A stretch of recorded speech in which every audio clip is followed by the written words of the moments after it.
RobinSharma, author of The Leader Who Had No Title, founder of Personal Mastery Academy, and welcome to my hotel room here in Rome. I'm out on the terrace. I've been working on the 5 a.m. Club, my new book, and I've been spending a lot of time in Rome, running past the Colosseum, going to Trevi Fountain, and really dialing into my inspiration so I can come up with hopefully the best book I've written to serve you.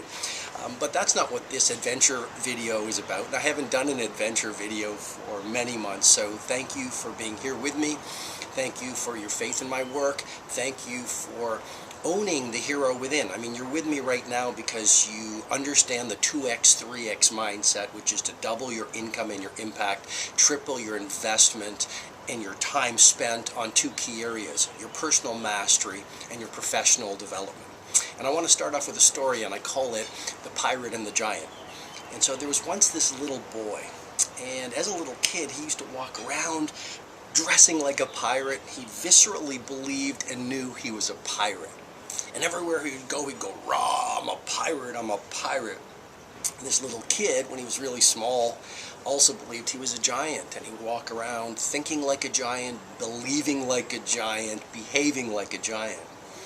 And his well-intentioned parents, basically running the programming that they learned when they were little kids, said, "You're not a pirate, and you're not a giant. You're a little 3-year-old boy." And slowly the little boy stopped behaving like a pirate. He stopped being really creative. He stopped being a disruptor. He stopped chasing and thinking about his dreams. He was no longer thinking like a pirate. And he also stopped thinking he was a giant. He started thinking a little bit smaller. Started giving up and betraying his dreams a little bit more. Started to forget who he truly was. Well, he grew up a little more and he went to school, and he had that, I'm still a pirate.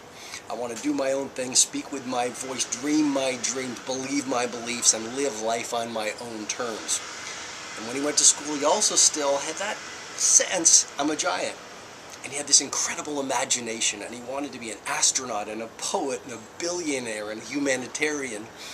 And the teacher, well-meaning as she was, said to the little boy, "You're not a pirate, you're not a giant, you're a little school kid."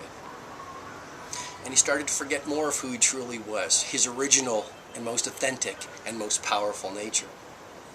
Well, as he moved on through his life and got older and older, society worked their hypnosis on him, and he forgot more and more about being a pirate and about being a giant, and he became a lawyer. And he forgot how to live his own life. And he became successful in the world. He had a beautiful house, he had a beautiful family, he had a beautiful car, he had lots of money. But here's the thing, he forgot being a pirate, and he forgot about being a giant.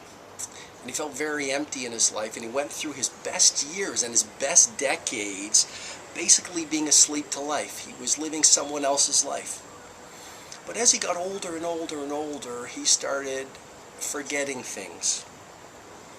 And he started forgetting where he would put his wallet, and he started forgetting where his office was. And as he got even older, he forgot where his house was. And he got really, really, really old, he actually forgot the faces of his loved ones. And here's the thing, when he got really, really old, to the last hour of his last day, he even forgot his name and who he was in the world. And he remembered he was a pirate, all about dreaming big, betraying convention, not following tradition, being true to his heart, doing his dreams, living his talents, doing the things and being with the people who brought him joy. And he also remembered he was a giant, meant to do historical, epic, iconic things in the world. And so my point on this terrace here in Rome to you is, where have you betrayed your true nature? And that's what this adventure video is all about. I will give you the principles and the tools and the protocols to help you live your life, to help you achieve personal mastery. Now you might say, "Robin, I want to be more successful in work. I want to have more money. I want to have better health. I want to have more love. I want to have more impact in the world." And my point, with deep respect, but also to challenge you, is simply this: you will never rise any higher than your self-identity. The behavior you show every single day at work and at home is simply a reflection of three key things. It's what's going on with your interior life in terms of your thinking, in terms of your emotional life and in terms of your spiritual life. So you might say, well, I want to do amazing things in my field. But if you have a mindset, your belief, if you've installed a mindset which is you are average, then your daily behavior will always reflect that deep belief. Let's say you want to be more financially successful or more physically dialed in so you get to the best fitness of your life, like pro athlete level fitness, so you have energy and you've optimized your brain and you experience exponential productivity, because that's what happens when you get really, really fit. But again, if you have a mindset of undeservability, because you really don't think you can be a titan of your field, well then, no matter what you do out in the world, it will be aligned with that self-perception. So your thinking and your belief system, that interior life, in terms of your mind, is fundamentally important to your productivity, your performance, and your impact in the world. Your emotional life, why is that important? Well, if your heart is full of anger, or if you are full of fear, and you haven't cleaned that out, and I'm going to show you how to do it in this video and then the following videos in this training series. But if you have an emotional life that is full of mess and toxicity, anger, and if you haven't forgiven people, or you're sad, or you're frustrated, which is really a low-grade form of anger, and if you haven't done the interior work to release that, then when you go out in the world, you're not going to be able to work with love. You're not going to be able to give love to your customers. You're not going to be able to inspire your teammates. You're not going to be able to grow a world-class team because inside you're feeling angry.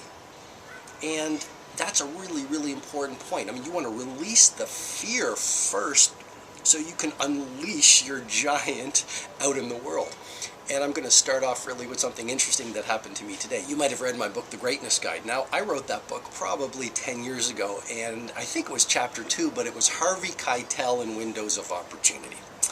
And I talked about a chance encounter with Harvey Keitel where I saw him, but I didn't have the bravery because I hadn't achieved personal mastery, and I still haven't achieved it. I mean, basically, it's a process. I'm a work in progress. But I was at a certain level 10 years ago, and I didn't have the bravery and the confidence and the wisdom to walk up to Harvey Keitel, extend my hand, and possibly build a new friendship. At the very least, have a conversation. So here's what happened yesterday. I was at the Pantheon with my best friend in the world. His name is Luigi. And who did I see? 10 years later, I saw Harvey Keitel walking with his wife.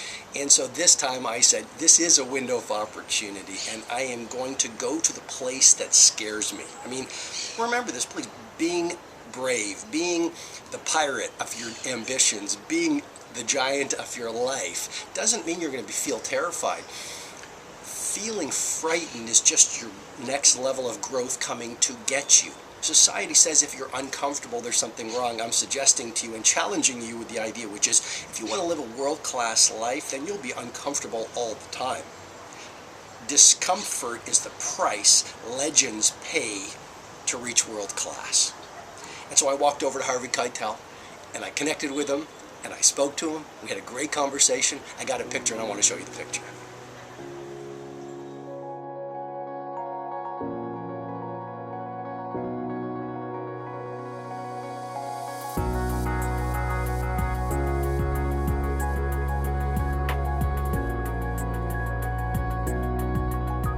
So the reason I wanted to show you that picture is because every single day we're in a Colosseum, and the Colosseum is one of the places on the planet which is an ancient testament or arena of great bravery.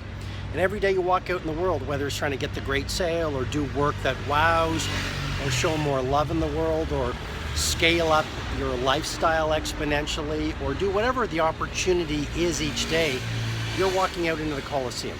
And here's the thing, and this is why I came to the Colosseum to shoot this video. You're literally in a war. You're in a fight, and it's a fight against your neurobiology. Now I'm going to show you a model, and it's a key model that explains why we sabotage our dreams. And so I call this the two-brain model. So every single day when you're in the Colosseum of your professional life, or in the Colosseum of your personal life, or in the Colosseum of your spiritual life, if you're trying to change the world or get to know your highest nature, that pirate and the giant within you. I mean, that's deep interior work, which is the best work of your life.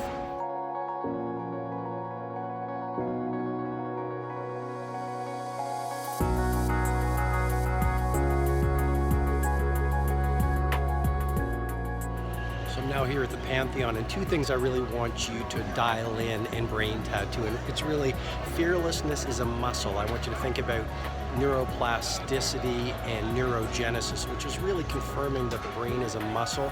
And if you really want to strengthen a behavior, it begins by installing a neural pathway by practicing the skill that you want to build. So fearlessness is a muscle, and I also want you to remember that putting yourself into situations that make you feel uncomfortable, even though society says they're not great, that's actually the antidote to regret in your life. And no one knows how long we get to live. I'm here with this place behind me, which is just so ancient, and yet life is ultimately really short. You don't want to wait too long to seize those massive opportunities to get you to your next level of world class and allow your dreams to come true. So I wanted to thank you so much for being here with me in Rome. I'm taking a little break because if you take yourself too seriously, no one's going to take you seriously. And I'm here at one of my favorite places by Piazza Navona, cul-de-sac. And I just want to remind you that all exterior empires begin with interior empires. Angela Duckworth talks a lot about grit, relentlessness as the #1 success factor. It's not intelligence, it's not natural born talent. But grit comes from working on your interior life, your inner empire. You can't really do epic things in the world if you think small. Well, that comes from a lot of visualization and interior work and journaling and reading the heroic books. You can't really be an instrument of service to the world, which is really what the game is all about, if you don't love yourself very much and you really don't, you're stuck in your ego. That takes a lot of interior work as well to give your life over to something bigger than yourself and to serve your customers and serve the world. So from here in Rome, and this adventure is going to continue. We're going to go to South Africa next, but thanks for being here with me just off Piazza Navona here in Rome, and I hope you enjoyed it so far. Just wait till the next sections. You're going to learn some amazing ideas on playing it iconic.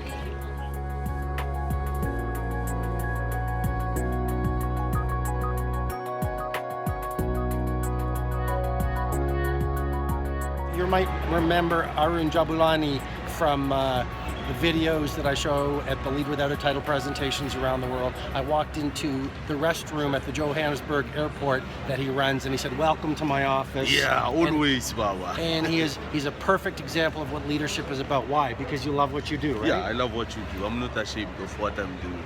I love what I do. This man is real success. Yeah. So it's great to see you after, I think, 3 years. Ah, me leader.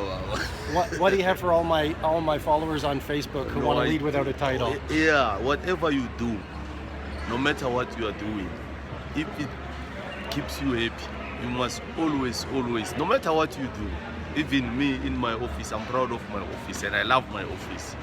So no matter what you do, spirit, Baba, more fire, put more fire. That's what it's all about. The world needs more heroes like Arun Jabulani. Thanks, my friend. Okay, ciao, Mr. Sharma.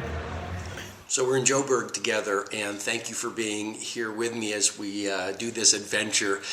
Sort of a partnership on personal mastery, where I walk you through many of the ideas on building an undefeatable interior life so that you go out into the world and build an unstoppable external life and really leverage your life to do your dreams, because you're the custodian of your talents. And really inside all that interior work, building personal mastery, a character that is so strong that you become untouchable, your mighty mission becomes undefeatable, and you go out in the world and you are brilliant versus addicted to your victim story. And I'm really blessed to be here right now, this very moment, with you in the very apartment Nelson Mandela lived in after he was released from 27 years of confinement on Robben Island. And this is also the apartment, and this is the very room. There's a table behind me. This is the very room where Nelson Mandela wrote his autobiography, A Long Walk to Freedom. And if you haven't read it, it's definitely one of the heroic books you want to read. And I'm feeling much more rested. I flew all night. I hope you enjoyed meeting the Johannesburg janitor. I'm going to speak to his dignity and his heroism in a moment. But I flew all night from Rome through Zurich over to Johannesburg, And the only reason I'm mentioning that is I'm now very well rested. I've become very well known around the world for the 5 a.m. club, which I've been a concept I've been teaching for 20 years for exponential productivity and iconic performance. And along with that, the 20-20-20 formula. But when I take a trip like I just took, I definitely get rest. And this brings me to another model I want you to think about. And this model, the twin cycles of elite performance, is really powerful because it speaks to the importance of rest and recovery. And if you look at any pro athlete, they have one thing in common. What made them great was how they recovered. I recently met a physician who did a lot of work with Usain Bolt. And he said, Usain Bolt said something I've never forgotten. And this physician said, Usain Bolt says he spends 50% of his training time in resting. Why? To use Usain Bolt's words, because that allows me to absorb all my training. I read recently about Mike Tyson when he was the heavyweight champion of the world, when he was absolutely world class in the sport. He slept 15 hours. Basically, all he did was he would train ridiculously strongly, and then he would rest. And so what I'm suggesting to you is if you look at any great entrepreneur, any great producer in any market, any great painter, any great manager, anyone who really gets an amazing amount done, it's not about working harder, longer. That's an old model that no longer serves us in today's world. If you look at the best of the best, they have one thing in common. They really had two cycles of performance. They had this high intensity cycle. Okay, I call it the HEC, the high excellence cycle, and that's like a short burst of intense work. And then what they do is they had this ability, because they chose to do it, to rest and to recover. And so really what makes greatness is your ability to rest and recover and then go out in the world and then do world-class work. And it's this pulse or these cycles. And it's almost like the farmer's model. The farmer will tell you that they have a fallow season, and that's a season where it looks like nothing's growing, there's no green shoots, but that is the time actually that under the soil, all of the harvest and all of the crop is growing. And so to the untrained eye, it looks like, it's dead, there's nothing happening, it looks dry. And yet, because of that fallow season, the next season is a rich harvest. And you in your life, you have these seasons. It could be in the day, a period after a short burst of really intense focus. Take the time to recover. Take the time to write in a journal. Take the time to go for a walk and then come back and do another strong burst of intense activity with deep focus and deep creativity. And then once a week, take a day off to rest and recover. And then even in your life, know that as a creative person and as a high producer, what's going to happen is this. You're going to have these seasons where you're not very creative and you don't have a lot of energy and you don't have a lot of game and you feel like you're wasting time. Maybe you're thinking and challenging your values and you're just reading a lot of books and you're doing a lot of interior work, and it looks to the untrained eye like this is a time where you're wasting time. Actually, what I'm reminding you with deep respect and also to challenge and inspire you is that is the twin cycle. In that period where it looks like you're resting and you're recovering and you're thinking and you're introspecting, there is great value in that time. Haruki Murakami, the great Japanese novelist, said the book is simply the end result of all the previous experiences that you went through to make the great book. I also want to speak to the Johannesburg janitor who you recently met in this adventure video.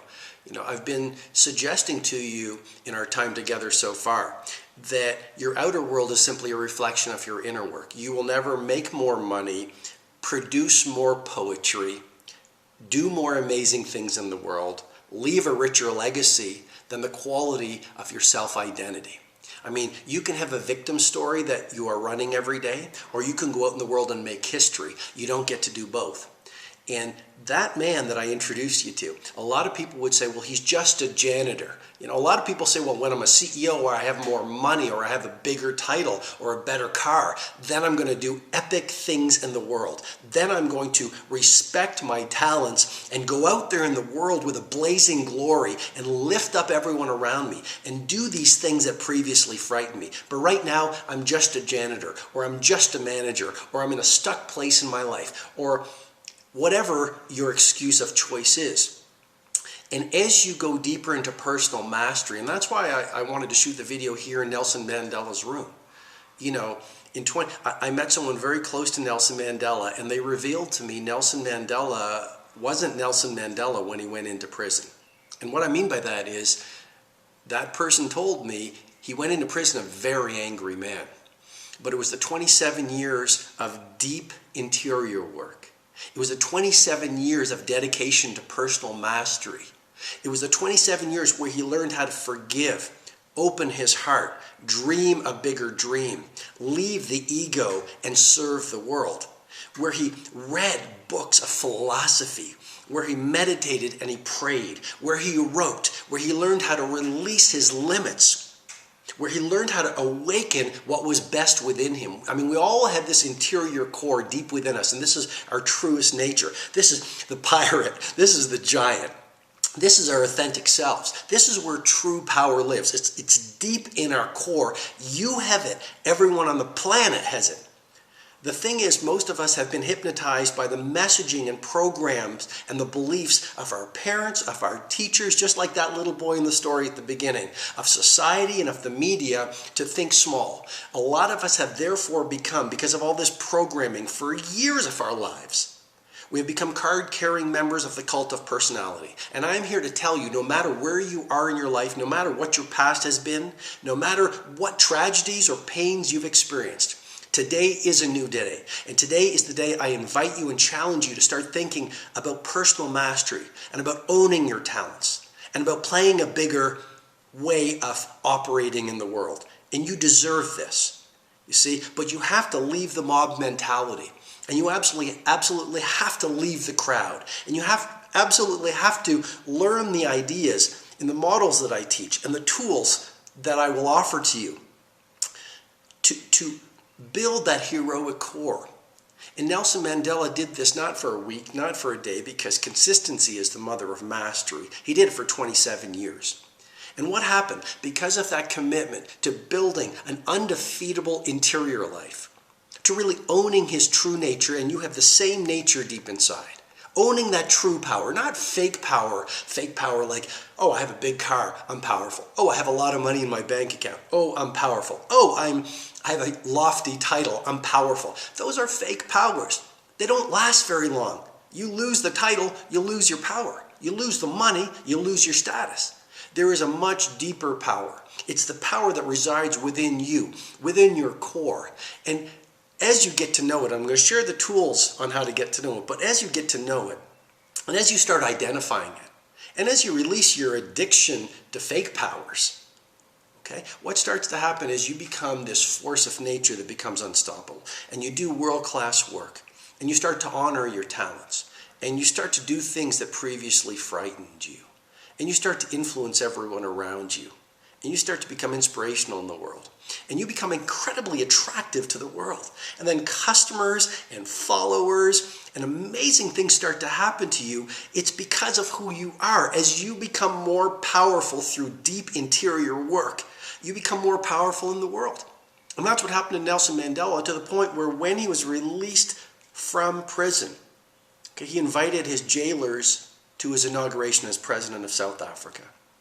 And he was asked why, and he said, because if I didn't, I would still be in prison.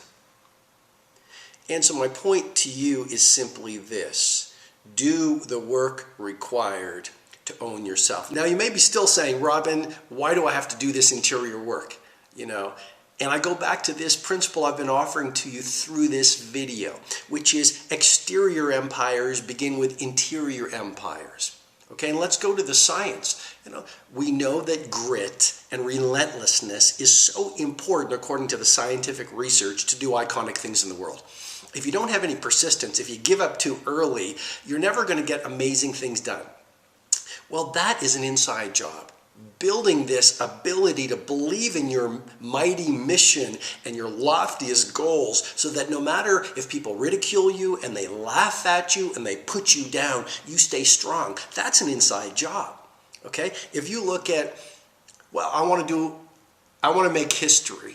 Well, that again begins with your interior story. Heidi Grant Halverson's work on that internal narrative. Your story about your potential determines whether you go out in the world and live your potential. And if you don't think you're very much, and that, you know, people like Elon Musk or Tesla, Shakespeare, or Kurt Cobain, if you think those people were somehow cut from a different cloth, then you're not going to read the books and do the practice time and put in the work hours and surround yourself with the right peer group required to do iconic things in your craft.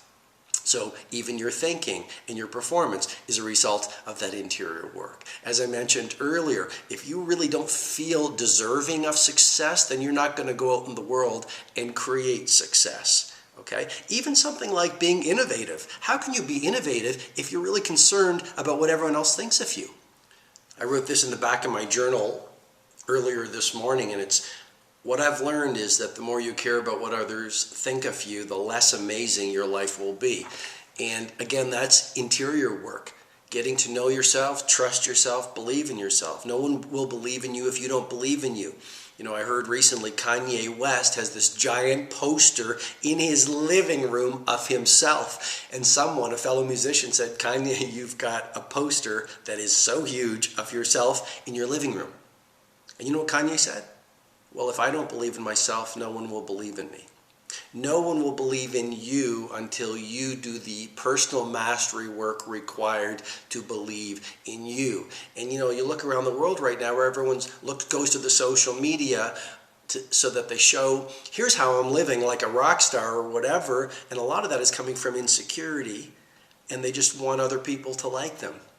And so you can't be an innovator, and you can't be a legend of your craft, and you can't be authentic and true to yourself if you've got this insecurity deep inside of your heart, which requires people to like you. Even something about asking what you deserve. You know, I often at my live events, I encourage people, raise your fees and fire the customers that create stress for you. And that's been a game changer for a lot of my customers. But you won't raise your fees and you won't ask for what you want, not only in your business, but in your personal life, if you don't have that self-belief, if you don't think you're very valuable, if you don't really believe your work is very valuable. So from here in Johannesburg, I just want to remind you that exterior empires begin with interior empires, and you can be running your daily victim story if you have one, or you can go out in the world and make history like Nelson Mandela did. You can't do both.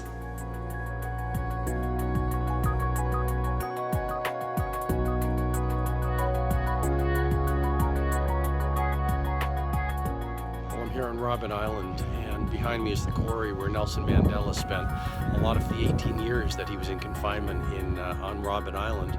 This quarry right behind me is where they would bring the political prisoners to break their spirits, because in the summer it was very, very hot, and in the winter it was very, very cold, and it was the dust and the glare in here that damaged the health of so many of the prisoners. And then you see behind me, in 1995, Nelson Mandela came back. There was a reunion of the political prisoners, and he dropped the first stone there, and then the other prisoners dropped it. So this was a place where they tried to destroy the spirits of people like Nelson Mandela. And for whatever reason, through his education and his grit and relentlessness and his interior work on his character and his leadership, he survived it, and he actually grew stronger as a result of what happened. And a lot of it was here in this quarry.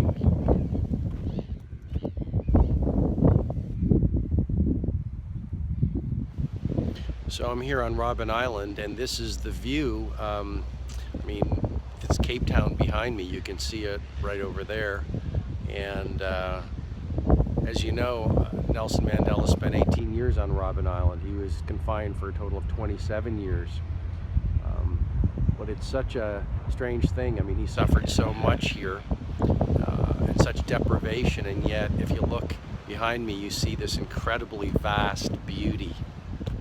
I'm here on Robben Island in the courtyard where Nelson Mandela used to walk around, and I just heard there's a tree behind me. You can see it right there, and it was a grape tree that was given to him, or he was given a grape plant, and the guards told him nothing will ever grow, and he proved them wrong, and he created this incredible garden which fortified his character and provided some joy for him.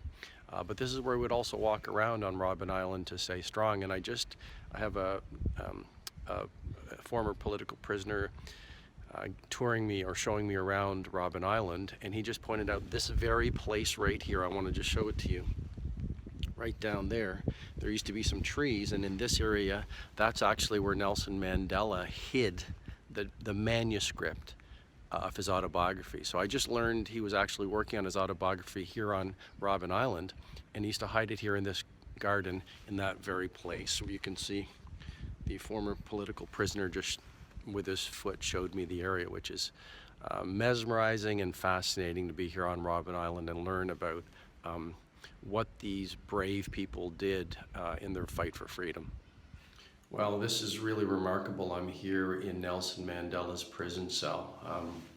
They don't usually give a lot of access to it, and I just want to show you, first of all, you look down there, and that's actually where Nelson Mandela slept. There's no bed in here, and I just want to show you how small this is. I mean, this is just a very, very, very small cell. You can see the actual place where Nelson Mandela would write. I just learned that he used to kneel down here and write. And then behind me, this is the view that he had of his garden, which would give him inspiration. And the fine gentleman who is an ex-political prisoner who's touring me around here said some very interesting things. And he said, for example, Nelson Mandela used to say, leaders must lead. And he repeated that a lot. He also, every time he would meet one of his fellow political prisoners, he would say, are you studying? Are you studying? Are you studying? Which really speaks to the importance, as you lead, as you raise your life, study, focus on developing yourself, learn as much as you can. And the gentleman who's giving me the tour also said, when I said, what was he like? Because this gentleman spent time with Nelson Mandela here. He said he was a humble servant, because to lead is to serve. And so I hope you've enjoyed being here with me on this travel, or this journey I've taken you on. And I'm ending it here in Nelson Mandela's prison cell. And it really speaks to the absolute imperative of you working on yourself for personal mastery, and you learning how to develop a mindset so that you can endure the good times as well as suffering, and so that you can build a strong heart, so you serve the world, and so you build a strong character, and you master yourself so that in good times and bad times you show leadership, and you bring on your talent into the world, and you are a hero of your work and of your life, and you ultimately use your life to build a better world. You have a hero inside of you, and it's all about getting to know that person and then polishing it. Nelson Mandela was in this prison cell for 18 years, and I just, I want to leave you with the image of the bed that he slept on in this very, very small prison cell, and remind you that the world has never needed more heroes. And yes, Nelson Mandela was one of the greatest human beings who has ever lived, but you can be your hero for your own life, and it begins with believing in yourself, and then, investing in your education, and investing in your character, and investing in developing self-belief, so you go out there and you revolutionize the way that you think and the way that you live. I hope I've been of service to you from Nelson Mandela's prison cell on Robben Island. Goodbye.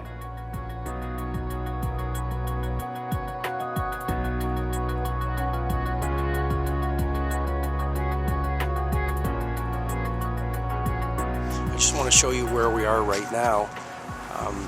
As we start off video 2, I'm at Drakenstein prison, and that right there is the long walk to freedom. I mean, February 11, 1991, Nelson Mandela left prison for the final time, walking right through that very gate. And the jailer said, would you like to walk with us, or would you like to be driven? And he said, no, I want to walk. And through that gate right there is where Nelson Mandela walked to ultimate freedom. There's this sign right here. And after Nelson Mandela walked out of the gate I just showed you, He was then taken, and ultimately the transition started for him to become president of South Africa. Actually, the transition started earlier. So it's been a remarkable time here in South Africa, and you're going to love this video.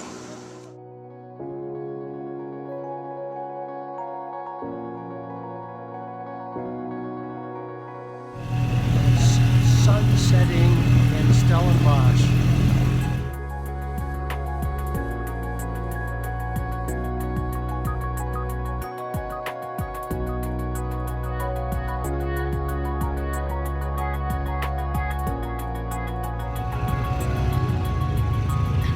One of my favorite places on the planet. Right here, it's called Leopard's Leap, and you got to see this. I'm watching the sunset.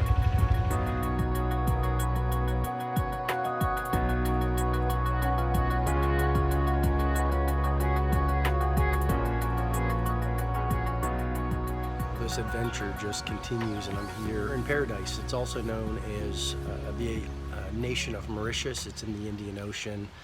And it's such a special place where so many people come together in great harmony. There is such great cuisine, there is such great culture, and people still wear their hearts on their sleeves. But what I wanted to offer to you just in this quick segment are a few key ideas that have helped me so much and helped my clients, whether they're the clients at the Titan Summit or the clients of my online courses. And the first insight I want to offer to you is stay in your own lane. It's really easy to get caught up in what other people are doing. It's really easy to get caught up in measuring your success by other people's definitions of success. And to me, ultimate and true success is running your own race, staying in your own lane, living by your values, doing your dreams. And it takes, again, a lot of personal mastery to be able to say, you know what, let the world live as they want to live. Let society suggest their definition of success, but I'm going to live according to my own definition of success. The second thing to remember is pain. It's like what I shared with you when I was in Nelson Mandela's prison cell. Pain is either something that is going to shut you down and break your heart and cause you to be a victim, or pain is going to be something that you leverage as fuel into greater power. And if you look at the people who've done epic things in the world, whether it's the great entrepreneurs or the great creative people, they have used their difficulties and their sadness and their suffering to make them stronger, wiser, more creative, and better. Next insight I'd offer to you with great love and respect is to get to the next level of your career or your business or your health or your prosperity or your life, you need to get to the next level of you. I've been suggesting throughout this adventure video that really, success is an inside game. And if you want this mindset of undefeatability, and you want this heart set where nothing can stop you, and you want to do epic work, and you want to do your part to impact the world while you do your greatest dreams, it all starts by wiring in the mindsets of undefeatability, looking at your personal philosophy, cleaning out the anger, cleaning out the self-doubt, cleaning out the low esteem in your heart, getting your physical life so you are strong like a professional athlete, and working on your spiritual life so you do find a cause that's bigger than yourself, and you go out there and you're willing to just crush through walls to get your loftiest ambitions done. And then the final insight I would offer to you is your life reflects what you settle for. So you're running your own story wherever you are right now, no matter what you've endured, whatever your personal history is, you're running a story. And that story is ultimately driving your behavior. And your life, whether it's your health, whether it's your relationships, whether it's your career, whether it's your prosperity, whether it's the level of adventure in your life, it's all a reflection of what you've accepted and what you've chosen to settle for. So APR, absolute personal responsibility. Stop the blame game, look in the mirror, make a commitment to personal mastery, and realize that the life you are living is the life that you alone have created. Well, today's a great day. I get to go on a helicopter ride over there, and we're going to have some fun going through Mauritius.